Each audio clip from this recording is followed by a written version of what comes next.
We begin with Your Voice, Your Vote election coverage tonight with just 8 days left to cast your ballot. Good evening. Thanks for joining us. I'm Nadine Woodward. This November election, voters in Spokane will decide if they want to add a workers' bill of rights. And in some cases, it could raise the minimum wage to more than $17 an hour. Many of you have reached out to us hoping to better understand what a yes vote would actually mean. KXLY4's Allie Norton working for you tonight to simplify this somewhat complicated issue. Allie? Nadine, people are confused about the family wage and who it applies to and how much that wage would actually be. That part of the proposition only applies for companies who are over 150 full-time equivalent employees, but smaller businesses say that they will be impacted too. Cruisers has been at this spot in River Park Square for 7 years, but owner Dale FRUIN says that could change if Spokane voters approve Prop 1. It's going to increase price of goods. It's going to increase the labor rates. It'll decrease sales.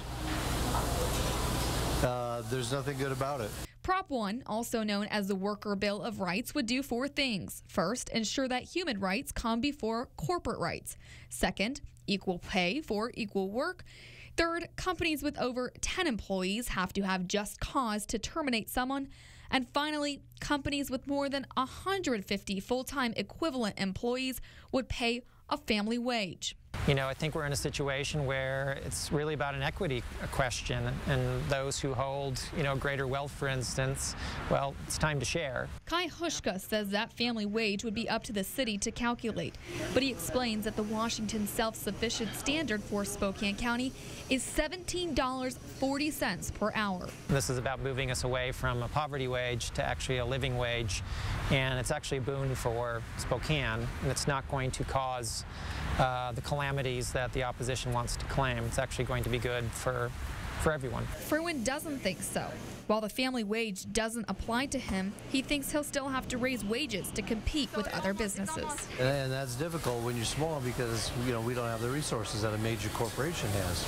We don't have marketing, we don't have research and development and all that. That's me.